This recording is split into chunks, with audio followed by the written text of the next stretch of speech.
Hello મિત્રો, કેમ છો? આજે હું વાત કરીશ એવી કંપની માટે કે જ્યાંથી તમે 12થી વધારે એનબીએફસી કંપનીમાંથી લોનની ઓફર જોઈ શકો છો અને એપ્લાય કરી શકો છો. પણ તેમાં કયા કયા પ્રોબ્લેમ આવશે, શું શું ધ્યાનમાં રાખવું જોઈએ, અને જ્યારે તમે લોનની એપ્લાય કરો છો મતલબ કે ઓફર ચેક કરો છો ત્યારે જે જે પ્રોબ્લેમ આવે છે તેની પણ હું વાત કરીશ.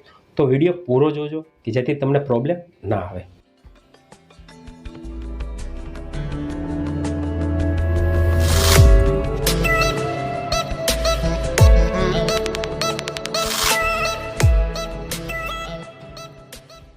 બીજી વાત કે તમે લિંક પર ક્લિક કરીને ડિટેલ ફિલ કરશો, સબમિટ કરશો અને તમને ઓફર બતાવશે. ઓફર બતાવે ત્યાં સુધીમાં તમને જે પણ પ્રોસેસ થશે એમાં કોઈ પણ પ્રકારની સિબિલ ઇન્ક્વાયરીમાં નહીં જશે. ઘણા લોકો એવું કરતા હોય છે કે ઓફર ચેક કરીએ તો સિબિલમાં ઇન્ક્વાયરી જશે અને મને સિબિલ સ્કોરમાં અસર થશે. નહીં, ઓફર ચેક કરવામાં કોઈ પણ પ્રકારનો સિબિલ સ્કોરમાં ઇફેક્ટ નહીં પડે. એની મેં લિંક ડિસ્ક્રિપ્શનમાં આપેલી છે બંનેની. બીજી વાત કે જ્યારે તમે કોઈ ઓફર બતાવે છે અને એ કંપનીમાં તમે એપ્લાય કરો છો તો ત્યારબાદ તમને સિબિલ ઇન્ક્વાયરીમાં કાઉન્ટ થશે. ત્યાં સુધી સિબિલ ઇન્ક્વાયરીમાં કાઉન્ટ નહીં થશે.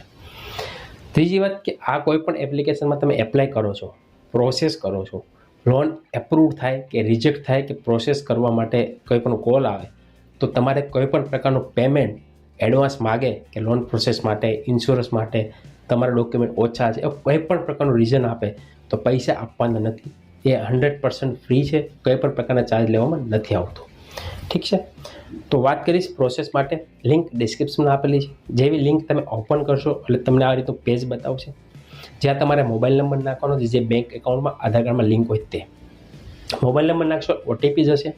ઓટીપી નાખ્યો એટલે એક પેજ ખુલશે જ્યાં તમારે first name, last name, middle name મતલબ કે તમારા પાન કાર્ડને આધારે પહેલું નામ, વચ્ચેનું નામ અને છેલ્લું નામ લખવાનું છે. પાન કાર્ડ નંબર નાખવાનો છે, જન્મ તારીખ નાખવાની છે અને ઈમેલ આઈડી નાખવાનો છે. ત્યાર પછી તમે જેવું કન્ટિન્યુ કરશો ને, જો ઓકે હશે તો નેક્સ્ટ સ્ટેપ આવશે. અને ઘણી વખત ત્યાં એક પ્રોબ્લેમ આવશે કે your name is not match with PAN card કરીને એરર આવશે. તો તમારે શું કરવાનું? ઓકે કરવાનું છે. એકવાર પાછું પાન કાર્ડ પ્રમાણે નામ ચેક કરી લેવાનું, સ્પેલિંગ મિસ્ટેક નથી ને, spelling mistake, date of birth અને પાન નંબર ચેક કરી લેવાનો. જો એ પણ સાચું જ હોય ફરી પાછું કન્ટિન્યુ કરશો એટલે પાછી એરર આવે તો ઓકે કરવાનું છે. ફરી પાછું કન્ટિન્યુ કરો, ઓકે. એવું 3 વાર કરશો ને એટલે ચોથી વાર એ તમને નહીં આવે. ચોથી વાર તમને બીજું સ્ટેપ ઓપન થઈ જશે. એટલે 3 વાર તમે ક્લિક કરશો એટલે એ સ્ટેજ હટી જશે. એના પછીનું ઓપ્શન આવશે જ્યાં તમારે અધૂરી પ્રોસેસ કમ્પ્લીટ કરવાની છે.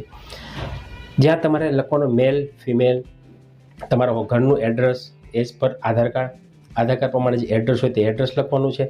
ત્યારબાદ પિનકોડ લખશો એટલે ઓટોમેટિકલી તમારું એડ્રેસ આવી જશે. ત્યારબાદ ઓક્યુપેશન મતલબ કે તમારી નોકરી કરો છો કે ધંધો કરો છો. નોકરી કરતા હોય તો સેલરીડ સિલેક્ટ કરવાનું, ધંધો કરતા હોય તો સેલ્ફ એમ્પ્લોયડ સિલેક્ટ કરવાનું. ત્યારબાદ તમારે મોડ ઓફ ઇન્કમ મતલબ તમારો પગાર કેવી રીતે આવે છે અથવા કમાઓ કેવી રીતે. જો સેલરીડ હોય અને પગાર રોકડો આવતો હોય તો કેશ સિલેક્ટ કરવાનું. બિઝનેસ કરતા હોય તો બેંક એકાઉન્ટ સિલેક્ટ. ત્યારબાદ તમારી મંથલી ઇન્કમ કે તમારી મહિનાની સેલરી બેંકમાં કેટલી આવે છે. સેલરીડમાં જે સેલરી આવતી હોય છેલ્લા 6 મહિનાની એવરેજ તમે લખી શકો છો. બિઝનેસ કરતા હોય તો મહિનાની તમારી આવક કેટલી છે તે ત્યાં લખવાનું છે. લોન એમાઉન્ટ રિક્વાયર્ડ મતલબ લોનની રિક્વાયરમેન્ટ કેટલાની છે તે તમારે લોન એમાઉન્ટ લખવાની છે. અને ટેન્યુઅર મતલબ કેટલા મહિના માટે જોઈતી છે, 36 મહિના, 48 મહિના કે 60 મહિના કે 12 મહિના, તે લખીને તમારે ગેટ ઓફર પર ક્લિક કરશો ને એટલે તમને એક ઓફરનું પેજ બતાવશે જે તમારા સિબિલ પ્રમાણે, એરિયા, પિનકોડ, તમારી પ્રોફાઇલના આધારે જે લોન એપ્લિકેશન ચાન્સીસ હશે એ તમને લિસ્ટ બતાવશે. ત્યાં તમારે એપ્લાય નાવનું બટન હશે. એપ્લાય નાવ પર ક્લિક કરશો એટલે તમારી એપ્લિકેશન જો હશે તો એપ્લિકેશન ડાઉનલોડ થશે. ડાઉનલોડ કરીને અધૂરી પ્રોસેસ કમ્પ્લીટ કરવાની છે. જો પોર્ટલ હશે મતલબ કે વેબ પેજ હશે તો વેબ પેજ ઓપન થશે. ત્યાંથી તમારો મોબાઈલ નંબર નાખીને અધૂરી પ્રોસેસ કમ્પ્લીટ કરવાની. હવે માનો કે તમારી 6 ઓફર હતી, તમે એક જગ્યાએ એપ્લાય કરી એટલે પાછું પેજ ના ખુલે તો ફરી પાછા લિંક પર જઈને મોબાઈલ નંબર નાખશો, ઓટીપી નાખશો એટલે પહેલું પેજ આવશે. નામ, નંબર, ઈમેલ આઈડી કાંઈ લખવાની જરૂર નથી, ઓટોમેટિકલી ભરેલી જ આવશે. ખાલી તમારે કન્ટિન્યુ પર ક્લિક કરવાનું છે. બીજું પેજ સ્ટેપ આવશે, કન્ટિન્યુ કરવાનું છે. ત્રીજું સ્ટેપ આવશે ત્યાં તમને ઓફર બતાવશે. ત્યાંથી જે અધૂરી બીજી જે 5 કંપનીની ઓફર છે ત્યાંથી તમે એપ્લાય કરી શકો. તો આ રીતે તમે એપ્લાય કરી શકો છો ફ્રી ઓફ કોસ્ટ. તમે ઘર બેઠા પણ કરી શકો છો. આના સિવાયની બીજી પણ તમારે જો ઓફર કંપની જાણવી હોય અથવા ક્રેડિટ કાર્ડ એપ્લાય કરવું હોય તો લિંક ડિસ્ક્રિપ્શનમાં આપેલી છે, ત્યાંથી તમે એપ્લાય કરી શકો.